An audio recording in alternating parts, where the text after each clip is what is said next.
Hello friends, welcome you all. हम लोग polity के रिवीजन सीरीज डिस्कस कर रहे थे और अब तक हम लोगों ने एक इम्पॉर्टेंट टॉपिक पार्लियामेंट का कवर कर लिया है। और पार्लियामेंट आपका एक महत्वपूर्ण टॉपिक है, जैसा कि मैंने आपको बताया था। 2-3 क्वेश्चन इससे प्रीलिम्स में पूछे जाते हैं, प्लस मेंस के लिए भी ये इम्पॉर्टेंट है। आज के इस लेक्चर सीरीज में हम लोग सुप्रीम कोर्ट ऑफ इंडिया के बारे में जानेंगे और ये भी एक इम्पॉर्टेंट टॉपिक है और क्वेश्चन ऑन ईयरली बेसिस पे एक क्वेश्चन बेसिक टॉपिक के ऊपर आ जाते हैं। So we will discuss one by one. और अगर आप लोगों ने हमारे चैनल को लाइक शेयर सब्सक्राइब नहीं किया है तो do like share and subscribe so that we continue to provide the videos of relevant materials of UPSC. So let's start. सबसे पहले तो हमें जो वैल्यू है, वेटेज है, इसके बारे में जानना होगा कि इस टॉपिक से लगभग कितने क्वेश्चन आते हैं। तो ट्रेंड एनालिसिस के अनुसार अगर देखा जाए तो अप्रोक्स हाई कोर्ट और सुप्रीम कोर्ट को मिला दिया जाए या फिर सबऑर्डिनेट कोर्ट, तीनों को मिला दिया जाए तो अप्रोक्स 2 से 3 क्वेश्चन आ ही जाते हैं। तो अच्छा क्वेश्चन, अच्छा वेटेज रखता है।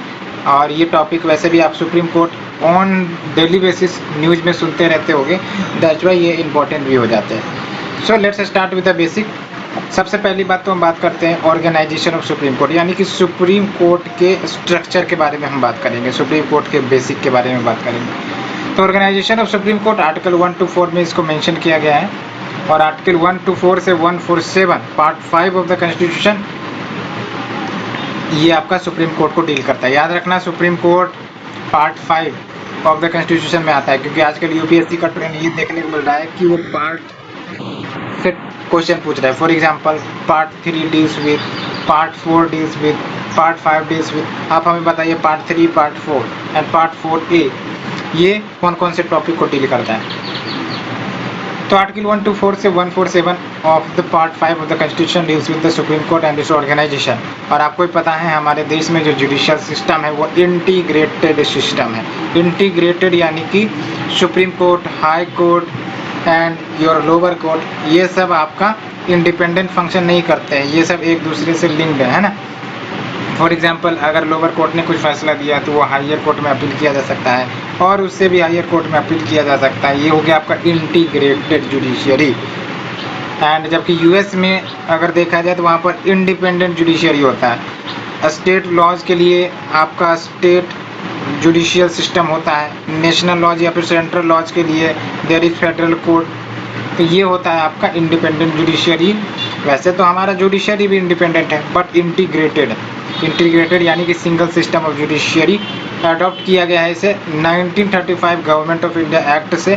प्लस ये both central and state laws को इम्प्लीमेंट करती है। फॉर एग्जांपल हमने हाई कोर्ट के बारे में देखा तो हाई कोर्ट ऐसा नहीं है कि सिर्फ स्टेट लॉज को ही ये इम्प्लीमेंट करती है, इवन सेंट्रल लॉज से रिलेटेड अगर कोई डिस्प्यूट्स हैं उसे भी इम्प्लीमेंट कर सकती है। और इसे इनॉग्रेट किया गया था 28 जनवरी 1950 को and it succeeded the federal court of India. इससे पहले फेडरल कोर्ट ऑफ इंडिया हुआ करता था, तो इससे सक्सीड करके अपना सुप्रीम कोर्ट ऑफ इंडिया बना and replace the British privy council as highest court of appeal.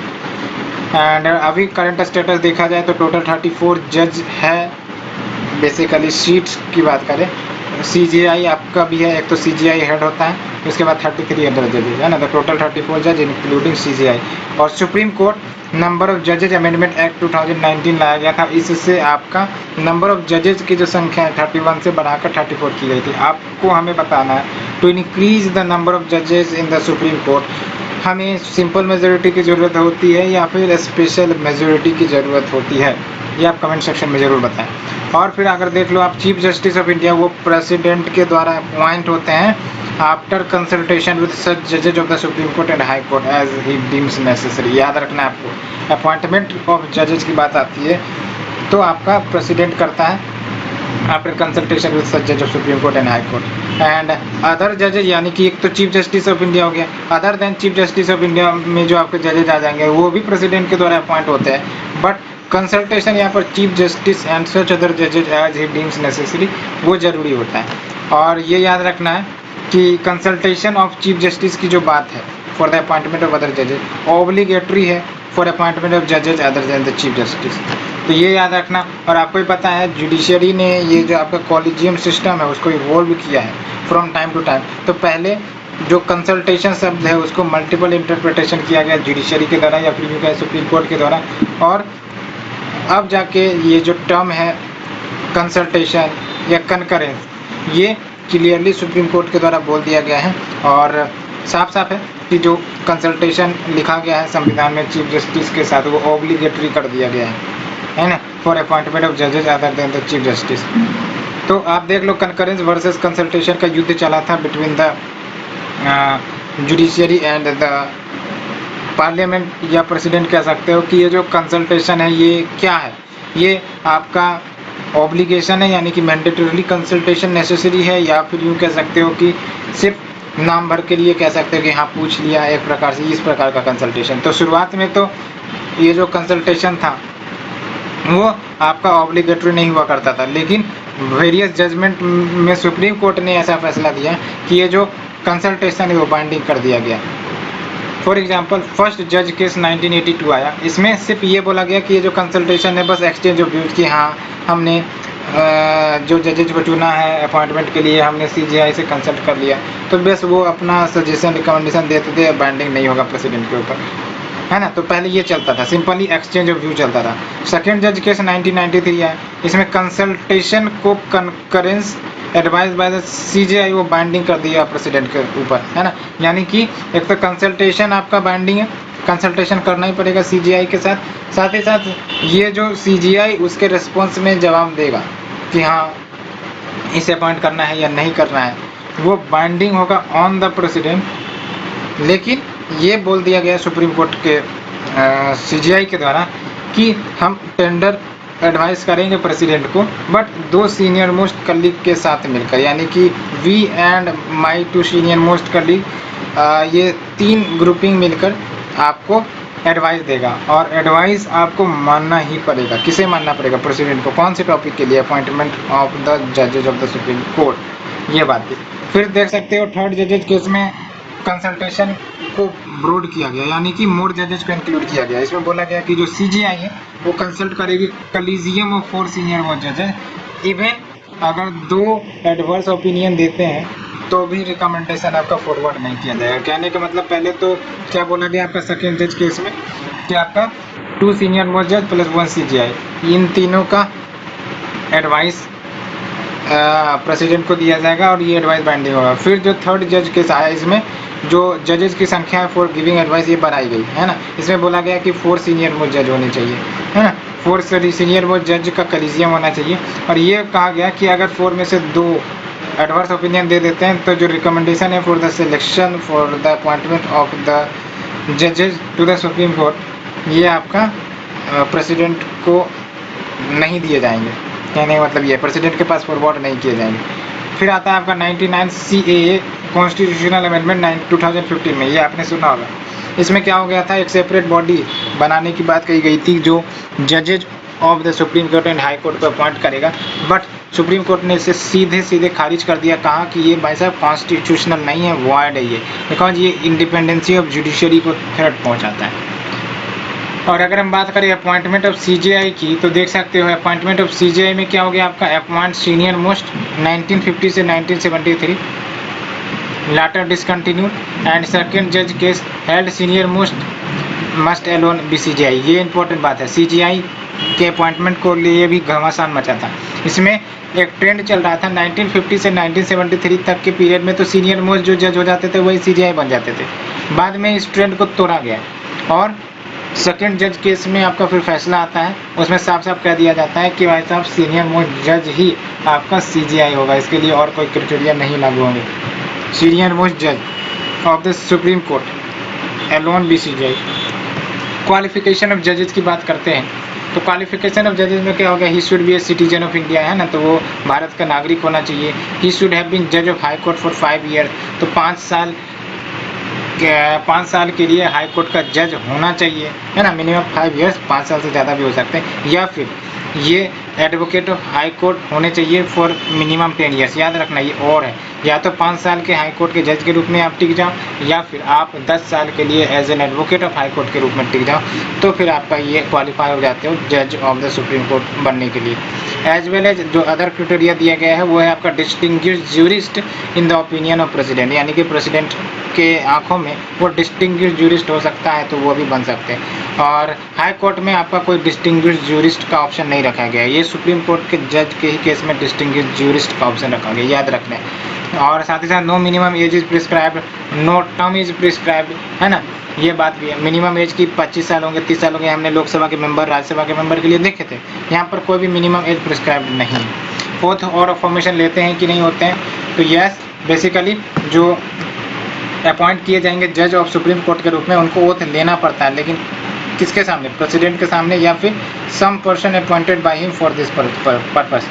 And salary and allowances की बात करें तो जो salaries, allowances, privilege, leave, pension of जजेज ऑफ सुप्रीम कोर्ट ये टाइम टू टाइम पार्लियामेंट के द्वारा डिटरमाइन किए जाते हैं। ये याद रखना है, पार्लियामेंट के द्वारा डिटरमाइन किए जाते हैं, प्रेसिडेंट के द्वारा नहीं, ये याद रखना है आपको। Salary, allowances, privilege, leave, pension of जजेज of the supreme Court are determined from time to time by the Parliament. अब बात करते हैं टेन्यूर ऑफ जजेज, तो याद रखना है टेन्यूर मतलब क्या कि 5 साल के लिए, 6 साल के लिए, 7 साल के लिए, कब तक के लिए, तो संविधान ने ये टर्म या टेन्यूर फिक्स नहीं किया है कि ये कितने साल के लिए रहेंगे। 3 प्रोविजंस हैं। पहली बात तो ये कि holds office until he attain the age of 65 years, और मैनर प्रिस्क्राइब किए गए पार्लियामेंट में, और या फिर रिजाइन कर दो by giving written resignation to the president, या फिर remove from the office by the president जब पार्लियामेंट के तरफ से रिकमेंड आती है। पार्लियामेंट की तरफ से रिकमेंड कब आएगी, जब आपका ये जो आपका रिमूवल मोशन ऑफ द जज ऑफ सुप्रीम कोर्ट पास हो जाएगा दोनों हाउसेस से, तब आपका ये प्रेसिडेंट के पास ये जाएगा for the removal of the जज ऑफ द सुप्रीम कोर्ट। और फिर देख सकते हो रिमूवल ऑफ जजेस की बात करें तो प्रेसिडेंशियल ऑर्डर के बाद रिमूव हो जाता है, लेकिन याद रखना ये प्रेसिडेंशियल ऑर्डर प्रेसिडेंट के द्वारा तभी इश्यू किए जाएंगे जब पार्लियामेंट जो है वो सारा जो काम प्रक्रिया है रिमूवल मोशन का वो कर प्रेसिडेंट को सौंप दे, है ना, presented him in the same session for such removal. Ground for removal याद रखना है प्रूव्ड बिहेवियर और एंड इनकैपेसिटी, ये ग्राउंड बिहेवियर याद रखना। प्रेसिडेंट का ग्राउंड ऑफ रिमूवल क्या था आपका, violation of the constitution. Supreme court के जजेज का क्या है आपका, proved misbehaviour and incapacity. And procedure related to the removal of जज ऑफ सुप्रीम कोर्ट वो कौन से एक्ट से कवर होता है, जजेज इंक्वायरी एक्ट 1968, याद रखना ये जजेज इंक्वायरी एक्ट 1968 भी इम्पोर्टेंट है। और बेसिकली क्या होता है ये जजेज इंक्वायरी एक्ट 1968 में, तो सबसे पहले ग्राउंड देखा जाता है कि ग्राउंड कौन सा है, misbehaviour, proved misbehaviour and incapacity. तो जो आपके पार्लियामेंट के सदस्य होते हैं चाहे वो राज्यसभा के हो चाहे वो लोकसभा के हो, वो रिमूवल मोशन लेकर आते हैं। बट ऐसा तो नहीं होगा कि रिमूवल मोशन कोई भी उठाकर ले आए और उस पर डिस्कशन होने लगे, बिकॉज इतना बड़ा पद है तो एक रिस्पॉन्सिबिलिटी के अनुसार कि हाँ एक सर्टेन मेंबर्स का समर्थन हो इस रिमूवल मोशन के ऊपर, तभी इस मोशन को हाउस में कंसिडर किया जाएगा। तो बिल्कुल सही। तो लोकसभा के केस में 100 मेंबर्स जो है रिमूवल मोशन को साइन करने होंगे सो दैट ये पार्लियामेंट में इंटर कर सके और इसकी प्रोसीडिंग्स आगे बढ़ सके, नहीं तो फिर नहीं होगी। उसी प्रकार से राज्यसभा में अगर रिमूवल मोशन लाने जाने का प्रयास है तो मिनिमम 50 मेंबर्स का समर्थन चाहिए, और ये समर्थन चाहिए किसे पे करना पड़ेगा, तो चेयरपर्सन को बेसिकली बताना पड़ेगा कि हमारे पास इतने का समर्थन है और हम चाहते हैं कि ये जो आपका जज है, जज के खिलाफ जो प्रोसीडिंग्स है वो चले। तो ये बात हो जाती है। और याद रखना है कि ये जो आपका रिमूवल मोशन है जो साइन करके पेश किए जाएंगे chairperson of the respective houses पे, तो चेयरपर्सन कोई मैंडेटरी नहीं है कि वो एक्सेप्ट कर ही लेंगे, ये कंपलसरी नहीं है, ही या she can reject it as well, ये याद रखना जरूर है ना। तो इफ एडमिटेड बाय चेयरपर्सन तो 3 मेंबर कमेटी बना दी जाती है to inquiry to the charges, जो भी चार्जेज इन पर लगाए गए। और फिर कमेटी में आपका चीफ जस्टिस ऑफ इंडिया होते हैं। अगर चीफ जस्टिस ऑफ इंडिया नहीं है तो फिर जो आपका जज ऑफ सुप्रीम कोर्ट है वो शामिल हो सकते हैं, plus chief justice of high court plus distinguished jurist, ये 3। एंड अगर इस कमेटी के द्वारा गिल्टी फाइंड आउट किया गया तो हाउस में ये बात पहुंचाई जाएगी और मोशन दोनों सदनों में स्पेशल मेजोरिटी के साथ पास करवाई जाएगी और उसके बाद एड्रेस दिया जाएगा। एड्रेस कहने का मतलब एक प्रकार से प्रेसिडेंट प्रेजेंट करेगा, प्रेसिडेंट नहीं, ये जो आपका पार्लियामेंट है प्रेजेंट करेगा प्रेसिडेंट को ये मोशन या एड्रेस कि हो गया, इसे रिमूव कर दिया जाए, तब जाके प्रेसिडेंट ऑर्डर पास करता है। और याद रखना है कोई भी जज अभी तक इम्पीच नहीं हुआ है भारत में under this act. And now we talk about acting chief Justice.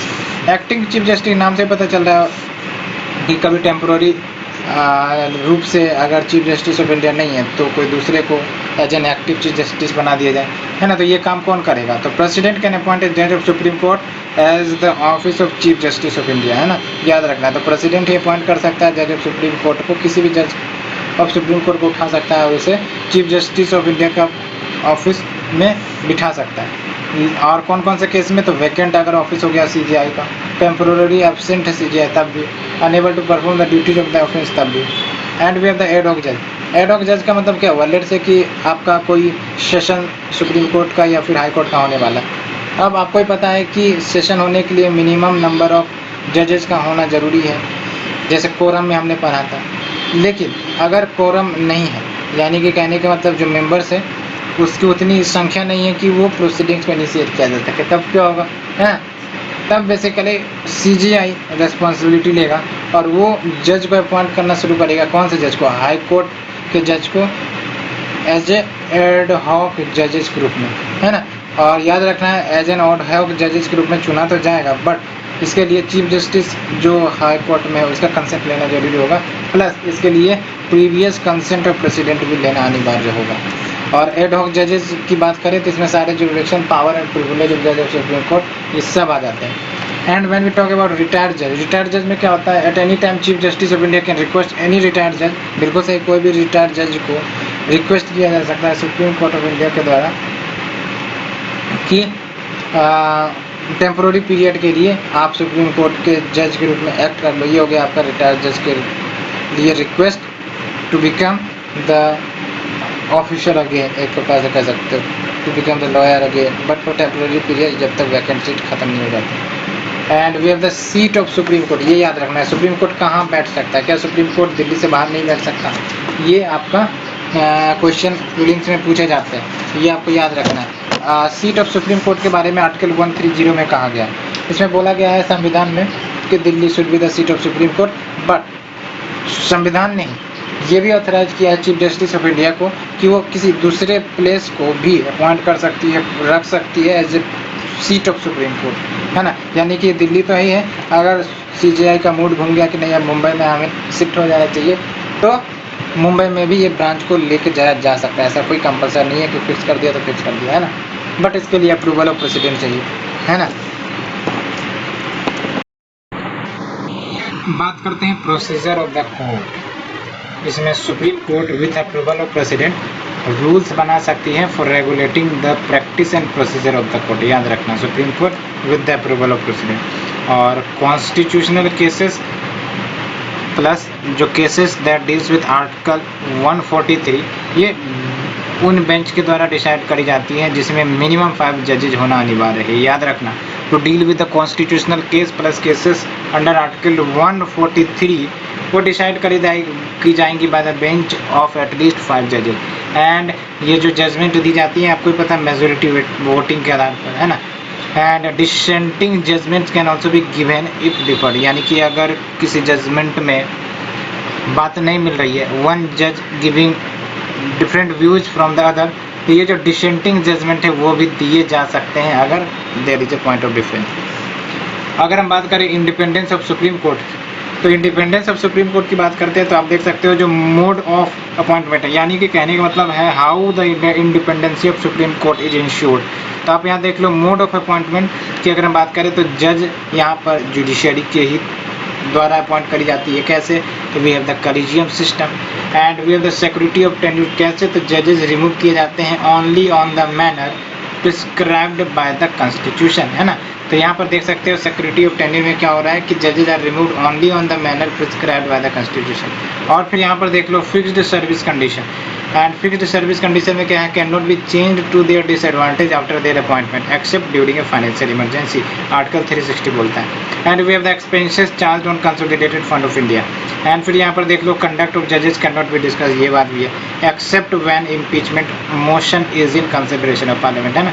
तो कंडक्ट ऑफ जजेस can not be discuss except when impeachment motion is in consideration of parliament. उसके बाद आप देख लो ban on practice after retirement, यानी कि retirement हो गई तो उसके बाद प्रैक्टिस पर बैन है, एक्सेप्ट कि supreme court and other high court जो है इनको एज एन एडहॉक जज लिया जा सकता है। And freedom to appoint its staff, ये भी है। And jurisdiction can not be curtail, याद रखना है किसी भी हाल में jurisdiction of supreme court curtail नहीं किए जा सकते, कम पावर नहीं किया जा सकता, उनको पावर बढ़ाया जा सकता है बट कम नहीं किया जा सकता। And article 50 that deals with the separation of judiciary from executive, है ना। तो ये सब कुछ आपके संवैधानिक प्रोविजन है जो independency of the supreme court या इंडिपेंडेंसी ऑफ जुडिशियरी को इंश्योर करता है, which is fundamental for the democratic system, आप कह सकते हो। अब ये काफ़ी इंपॉर्टेंट बात है, यहाँ पर आपका जो आता है jurisdiction and power of supreme court. Jurisdiction and power of supreme court यहाँ पर पूछे जाते हैं। पहली बात तो हम बात करेंगे सुप्रीम कोर्ट के ओरिजिनल जुरिडिक्शन के बारे में कि आखिरकार ओरिजिनल जुरिडिक्शन में कौन कौन से डिस्प्यूट आते हैं। डिस्प्यूट यानी कि अगर कोई मैटर ऑफ कंसर्न अराइज हो गया जिसमें स्टेट की कोई दूसरी पॉइंट्स है, सेंटर की दूसरी व्यू पॉइंट्स है, तो ऐसे में क्या हो रहा है, कन्फ्लिक्टिंग व्यूज आ रहे हैं। तो conflicting views between the state and the centre या बिटवीन द स्टेट्स एंड अगर आते हैं तो आप समझ सकते हो ये आपका डील किया जाएगा सुप्रीम कोर्ट के द्वारा, है ना। तो original jurisdiction deals with article 131 और क्या क्या आ जाते हैं। तो अगर कोई dispute between state and centre होता है, between state and other states होता है, centre and state on one side and other state on the other side, कहने का मतलब ये है क्लियर से कि सेंटर ने कोई बिल लेकर आया होगा, है ना।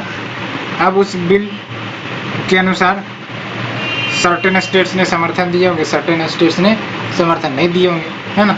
कुछ स्टेट्स बोल रहे होंगे वायलेशन ऑफ द कॉन्स्टिट्यूशन है, कुछ ने बोला अगर नहीं वायलेशन नहीं है। तो एक तरफ देख सकते हो कि सेंटर और स्टेट एक साथ आ गए, दूसरी तरफ स्टेट्स जो विरोध में है वो अलग हो गए। तो अगर ऐसा कोई डिस्प्यूट आता है तो यहाँ पर आपका हो गया centre and state on the one side and other state on the other side and only supreme court has power to hear such cases, ये याद रखना है ना। ओरिजिनल जुरिडिक्शन में ये जो आपका है जिसमें आपका सिर्फ और सिर्फ सुप्रीम कोर्ट के पास पावर है टू हियर द केसेस, उसको हम एक्सक्लूसिव ओरिजिनल जुरिडिक्शन का नाम देंगे। क्या नाम देंगे? Exclusive original jurisdiction. एंड याद रखना आपको questions of political nature is avoided and dispute must involve A question, चाहे वो लॉ के ऊपर हो या फिर किसी तथ्य के ऊपर हो। तो ये याद रखना, एक्सक्लूसिव जुरिडिक्शन यानी कि सुप्रीम कोर्ट के अलावा और कोई हियर नहीं कर सकता। ओरिजिनल यानी कि सुप्रीम कोर्ट के पास ये matter at the one go आ सकते हैं, बट इवन हाई कोर्ट भी इसे सुन सकता है, ऐसा कोई नहीं है कि हाई कोर्ट नहीं सुन सकता। तो ओरिजिनल जुरिडिक्शन का मतलब यही हुआ कि originally judiciary power lies with the supreme court. So ये हमने ओरिजिनल जुरिडिक्शन के बारे में बात कर लिया। एंड अदर डिस्प्यूट्स की बात करें तो आप देख लो, अगर कोई डिस्प्यूट अराइज आउट हो रही है of any pre constitution treaty, यानी कि आपको पता है संविधान से पहले बहुत सारी ट्रीटी हुई होंगी different preserve states and authorities के साथ। तो अगर उस प्री कॉन्स्टिट्यूशन ट्रीटी से कोई डिस्प्यूट हो रही है या फिर किसी एग्रीमेंट, कोवलेंट, एंगेजमेंट या सनद या अदर सिमिलर इंस्ट्रूमेंट, तो ये भी आपका original jurisdiction of supreme court में आएगा, है ना। And a dispute arising out of any treaty, agreement etc specifically provide कि such jurisdiction don't extend to such a dispute, तो फिर ये भी आपका इसमें आएगा। लेट्स से कि कोई ट्रीटी है, एग्रीमेंट है, उसमें साफ साफ बोल दिया गया है कि ये जो अगर कोई डिस्प्यूट आती है इस एग्रीमेंट को लेकर तो इसका जुरिडिक्शन एक्सटेंड सुप्रीम कोर्ट के पास होगा या नहीं होगा, तो भी यहाँ पर आपका वो पता चल जाएगा कि सुप्रीम कोर्ट उसे हियर करेगा या नहीं करेगा। And inter state water dispute है तो भी आपका सुप्रीम कोर्ट के ओरिजिनल जुरिडिक्शन में आ जाएगा। And matter refer to finance commission etc ये सब भी आ जाता है। बात करते हैं रिट्स के बारे में। रिट्स का क्या मतलब हुआ? वैसे तो आपको पता होगा कि जो रिट्स हैं इसमें हमने पढ़ा भी था, फंडामेंटल राइट्स में हम लोगों ने कवर किया था। रिट्स यह सुप्रीम कोर्ट के द्वारा इश्यू किए जाते हैं और ये ओरिजिनल जुरिडिक्शन है सुप्रीम कोर्ट की, बिकॉज हाई कोर्ट भी इश्यू कर सकते हैं, इसलिए ओरिजिनल है बट एक्सक्लूसिव नहीं है, because high court can also issue. और रिट जुरिडिक्शन में क्या होता है कि कोई भी व्यक्ति जो परेशान है, जिनका फंडामेंटल राइट वायलेट हुआ है, तो वो सुप्रीम कोर्ट के पास डायरेक्टली जा सकता है, but it is not exclusive as because high court can also issue writ.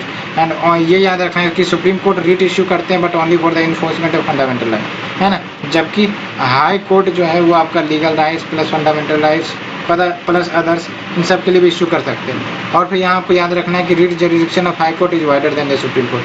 And अगर डिटेल से एक पॉइंट आपको नोट करना हो तो वो ये कि supreme court can issue Ritz only for fundamental right and not for any other purpose.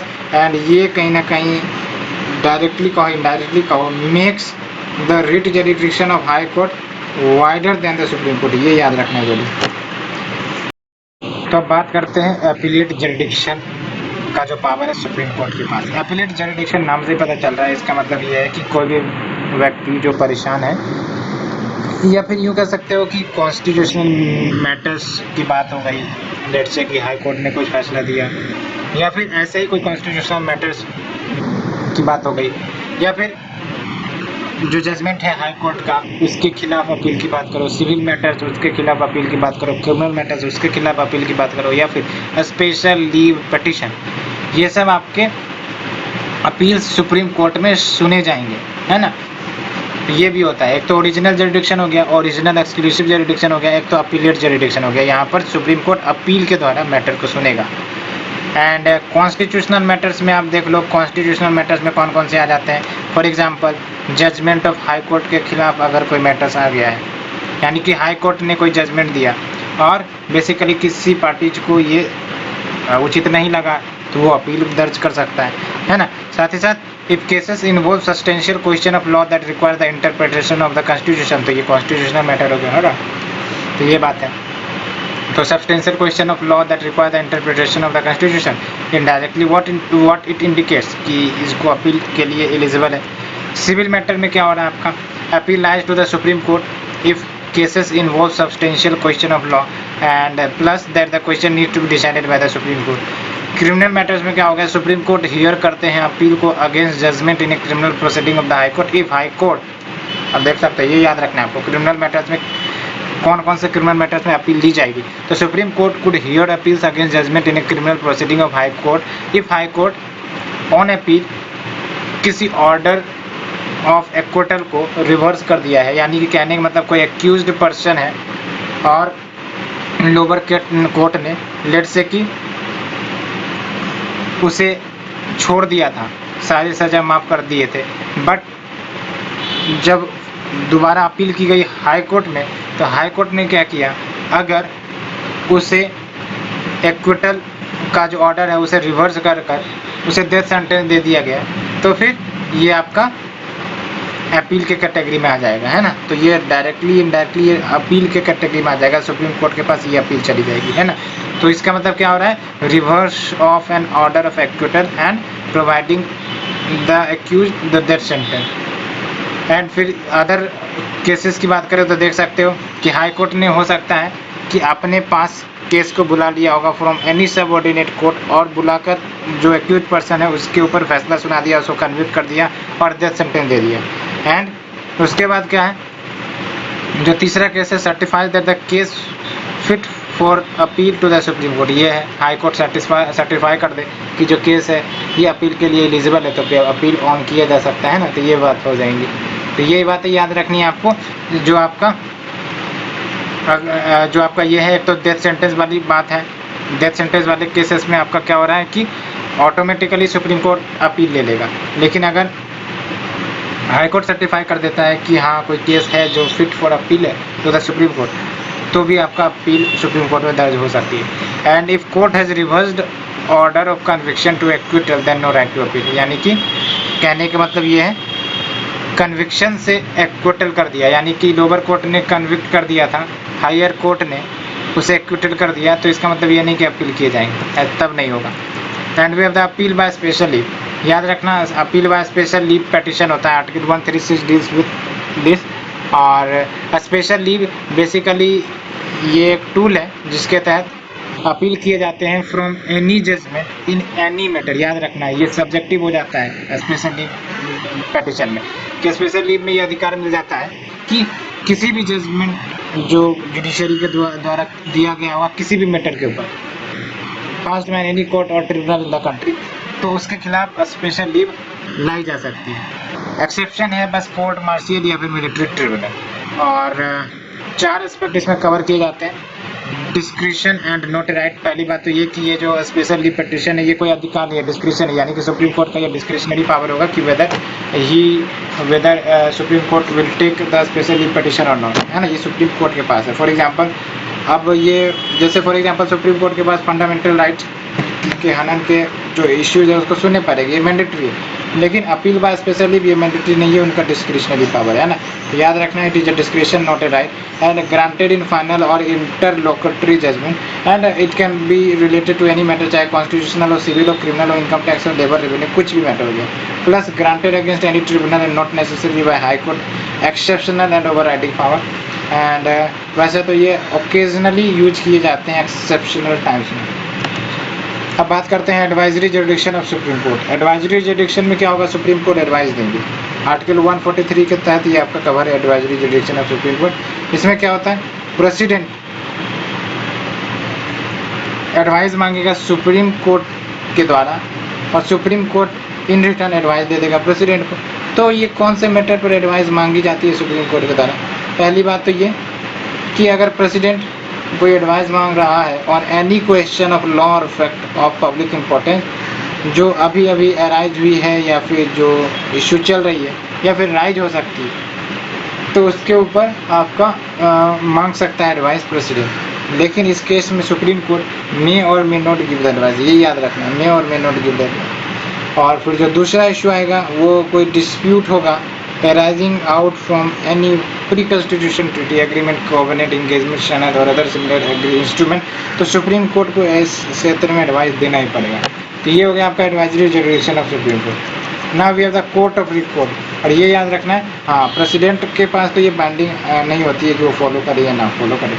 अब बात करते हैं court of record. Court of record क्या होता है, यानी कि सुप्रीम कोर्ट या हाई कोर्ट जो भी जजमेंट देता है, प्रोसीडिंग जो भी होती है, एक्ट्स ऑफ सुप्रीम कोर्ट, ये सब रिकॉर्ड किए जाते हैं सो दैट भविष्य में अगर हमें किसी कानून का इंटरप्रिटेशन करें तो अलग से बेंच बैठे 4 दिन का समय वो ना हो, बल्कि ये जो हमने रिकॉर्ड करके रखा है वही काम आ जाए, उनको बता दिया जाए कि हमने इस टॉपिक पर जजमेंट दे दिया है, इसलिए दोबारा करने की ज़रूरत नहीं है, है ना। तो ये हो गया आपका कोर्ट ऑफ रिकॉर्ड, यानी कि जो भी इवेंट कोर्ट में होता है उसको रिकॉर्ड किया जाता है और ये काम करता है एज एन एविडेंशियरी वैल्यू, और इसको कोर्ट में क्वेश्चन नहीं किया जा सकता। और legal procedure plus रिफरेंसेस।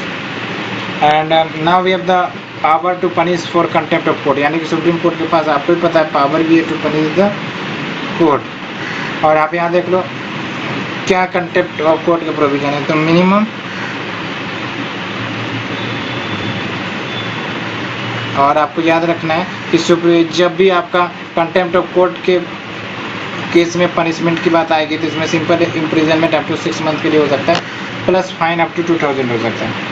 Contempt of court का भी वेराइटीज ऑफ डेफिनेशन है। कंटेम्प्ट ऑफ कोर्ट में डिमार्केट किया गया है इसको सिविल कंटेम्प्ट और क्रिमिनल कंटेम्प्ट में। सिविल कंटेम्प्ट उसे कहेंगे जब कोई बंदा जानबूझकर यानी कि विलफुल डिसओबीडियंस कर रहा है किसी भी जजमेंट का, ऑर्डर का, रिट का या फिर अदर प्रोसेस ऑफ कोर्ट का, या फिर wilful breach of an undertaking given to a court, तभी आपका सिविल कंटेम्प्ट में कैटेगराइज होता है। क्रिमिनल कंटेम्प्ट में क्या होता है कि ऐसे मैटर कभी कभी पब्लिसाइज कर दो या फिर ऐसे कार्य करो जो स्कैंडलाइज या फिर ऑथोरिटी ऑफ द कोर्ट को लोअर करता है, तो ये आपका क्रिमिनल कंटेम्प्ट में आ गया।